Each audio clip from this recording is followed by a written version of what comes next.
Session 4 of God is Merciful. Jonah chapter 2, verses 5 through 10, verse by verse study. Heard on high. The waters surrounded me, even to my soul. The deep closed around me. Weeds were wrapped around my head. I went down to the moorings of the mountains. The earth with its bars closed behind me forever. Yet you have brought up my life from the pit, O Lord, my God. When my soul fainted within me, I remembered the Lord, and my prayer went up to you into your holy temple. Those who regard worthless idols forsake their own mercy. But I will sacrifice to you with the voice of thanksgiving. I will pay what I have vowed. Salvation is of the Lord. So the Lord spoke to the fish, and it vomited Jonah onto dry land. Heard on high. Aren't you glad that our command tower hears us even when we deviate, even when we only call out to him in our thoughts? The first half of Jonah chapter 2 allowed us to see the impact of our prayers, even the silent ones. And though our situation seems hopeless, as long as we know where God is and make the decision to point our hearts to him in faith, he will respond. Jeremiah 33:3 says, "Call to me, and I will answer you and show you great and mighty things." Then Jesus turns around in John 14:14 and says, "If you ask anything in my name, I will do it." There is power in calling out to God and asking him in faith. Now that Jonah has made the decision to look again toward heaven, let's see how heaven responds. Excuse me. So let's start back with verse 5. It says, "The waters surrounded me, even to my soul. The deep closed around me. Weeds were wrapped around my head." So now we see that this great fish didn't swallow Jonah up immediately. Based on the words here in verse 5, it's safe to assume that Jonah had drowned by the time the fish swallowed him up. It says the deep closed around me. He felt that he was being buried in the depth of the sea. You know, when you're being buried, dirt closes in around the dead. And so just as that dirt was closing in around the dead in a grave, Jonah felt that the water, that he had met this watery death, this watery grave, though deep closed in all around him. I think it's safe to say that the Lord honored the prayers of the mariners here. They had prayed that God would not charge them with innocent blood. God had prepared the great fish to rescue Jonah from certain death.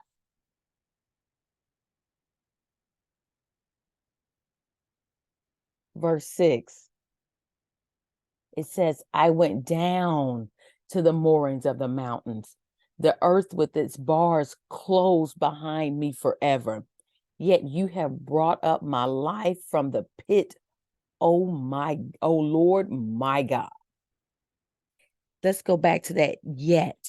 Yet you have brought up my life from the pit, O Lord, my God. Now, this is personal.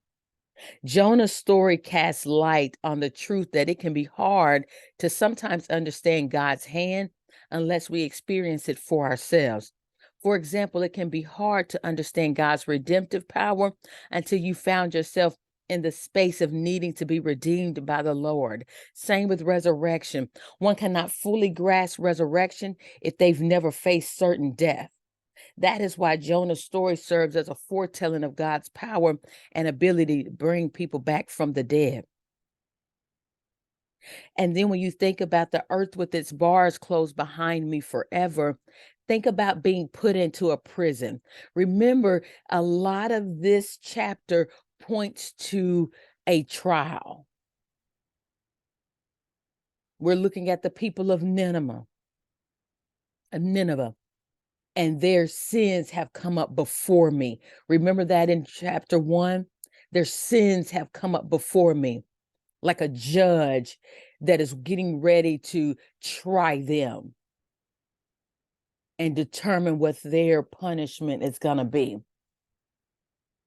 When you think about the mariners, and they were on the ship and they were casting lots to see who was at fault for this.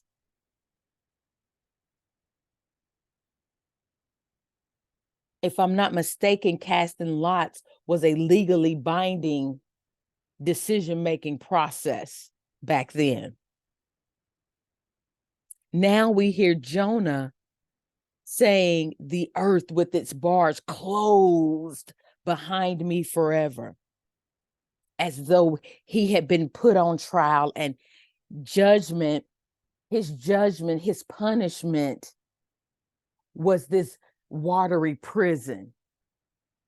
So not only has he compared the being in the water as being buried, now he's saying that it's like being in prison, the earth with its bars closed behind me forever. And I can recall watching a show years ago about someone that had been sentenced to life for a crime. And they all, it was a bunch of different gentlemen in this documentary, I believe it was, and they all talked about the sound the first time they heard the bars close behind them after they've gotten their judgment. Here Jonah is saying, God has judged me. And then his next statement is, yet, though you have judged me and deemed me worthy of prison, yet you have brought me up, you have brought up my life from the pit, O Lord, my God.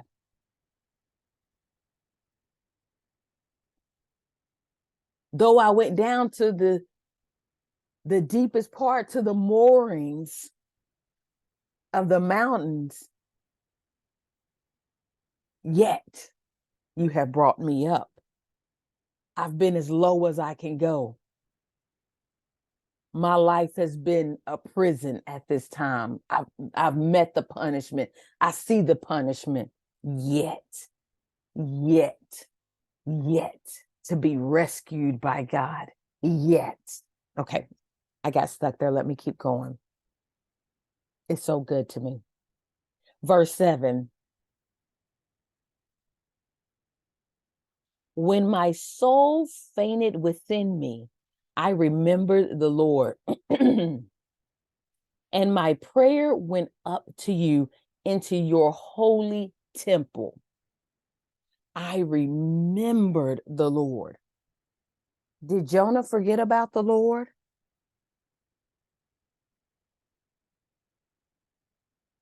Think on that, because this verse offers a very raw moment here. Throughout Jonah's predicament, it's easy to wonder why it took so long for Jonah to pray. He talked about God, about his power, and why he did what he did. However, it doesn't say he prayed until now, until chapter 2. This is despite being ordered to call out to his God back in chapter 1, verse 6. Jonah's confession here lets us know that regardless of our history with God or our knowledge of his power, for whatever reason, we can forget our ability to call upon him in times of need.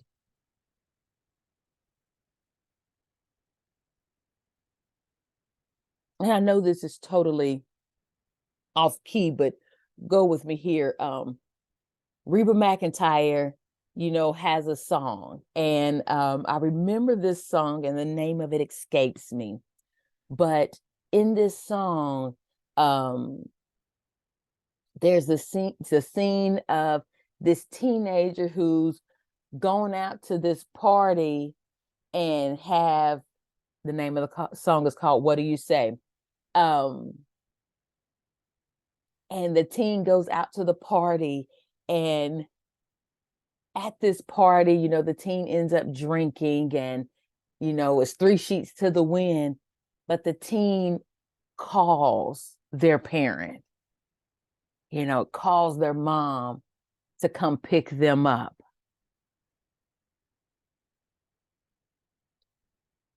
Knowing that they've made a mistake, they still called their mom. And as I listen to the words, as I say them out loud, when my soul fainted within me, I remembered the Lord, and my prayer went up to you into your holy temple.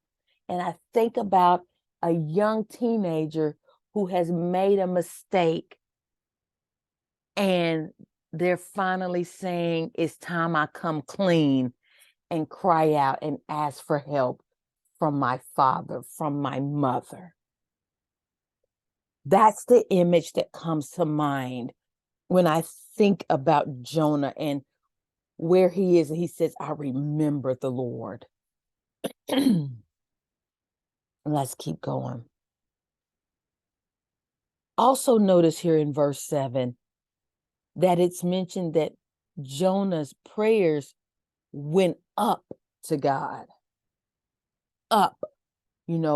Once again, we are pointing to a reference to Jonah's great descent. The man who was once called to arise now has the call on God to be risen up from this watery grave, from this watery prison. All right. Verse 8. Those who regard worthless idols forsake their own mercy. Mercy. Ooh. The word used here for mercy points to a noun, not an adjective. There is only one who can be called mercy. It is the same one who let it be known that we should not have any other gods before him. It is none other than our God, mercy.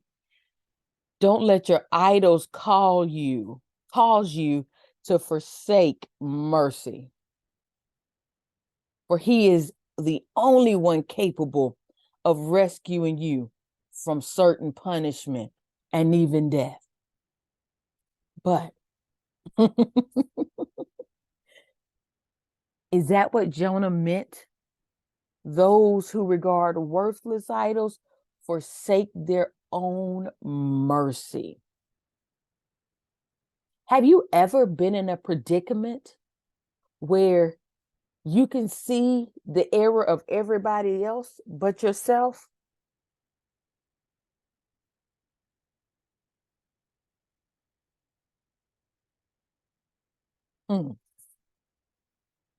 Those who regard worthless idols forsake their own mercy.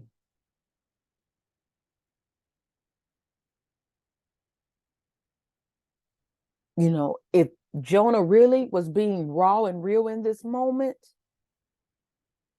Jonah would have said, I've forsaken my God and my own mercy. He would have talked about his disobedience.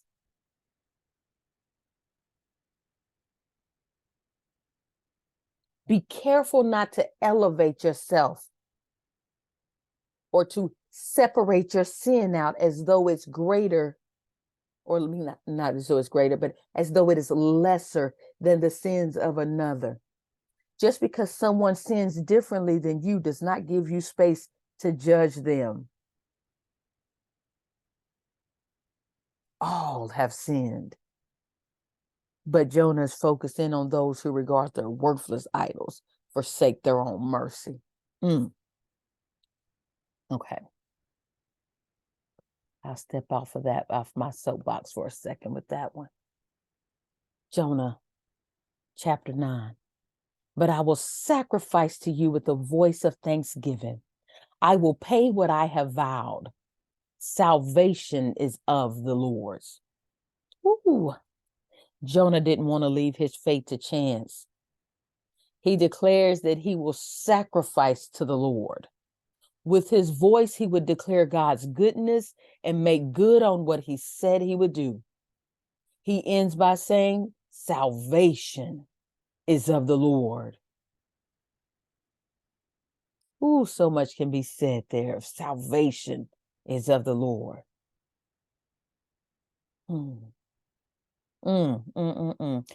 Jonah got a taste of humbleness. See, because though you may think you are the judge and jury for God's law, salvation is not in man's control. Salvation is of the Lord. Salvation is of the Lord. Salvation.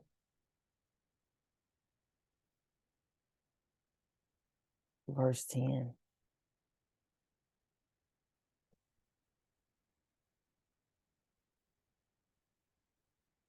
So the Lord spoke to the fish, and it vomited Jonah onto dry land. Only after Jonah humbled himself did the Lord instruct the fish to spit Jonah out.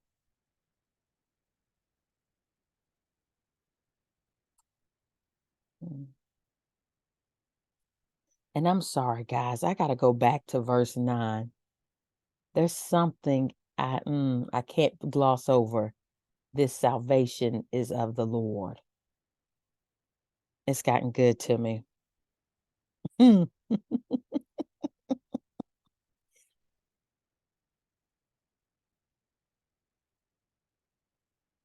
Yeshua. Ooh, okay. So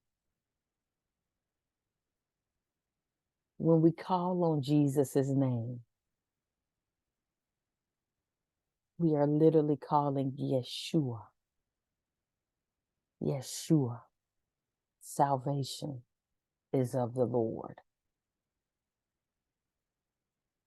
Remember, how many days was Jonah in the belly of the fish?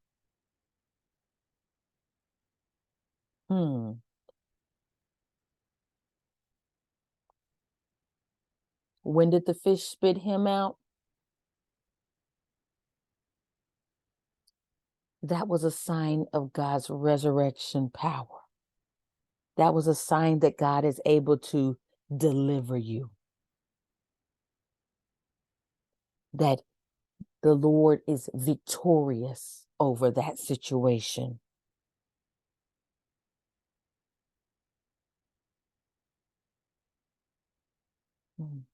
Salvation. Salvation is of the Lord.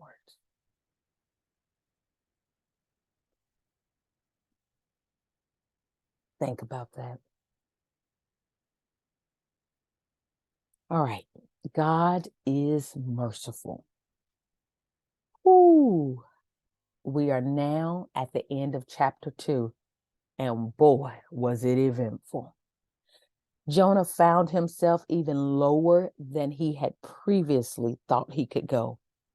By the time the great fish found him, he had gone down to the moorings of the sea's mountains. He was certain that he was in his final resting place. He was certain that he was in the prison of death. But he cried out to God, and God heard his cries from on high and rescued him. Still, Jonah has not identified what his initial issue was with God's command that sent him running in the opposite direction. We have seen God's mercy take center stage twice now, first with the mariners and now with Jonah. God showed Jonah mercy when he least expected it. He showed Jonah mercy when he was guilty as charged. He showed Jonah mercy when he sent the great fish to rescue him. He showed Jonah mercy whenever Jonah cried out to him. Ooh, mercy, mercy, mercy.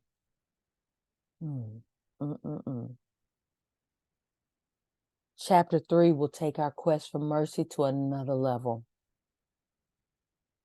Until then, let's go into the discussion questions. Jonah said, "When my soul fainted within me, I remembered the Lord." What do you think he meant by this phrase? What situation has called you to remember God in the midst of a difficult time? Or I think a better way of saying that is, what has caused you to remember to call on God in the midst of a difficult situation? Jonah, after being rescued by God, chose to make good on what he promised God he would do. What old promises do you need to revisit and make good on?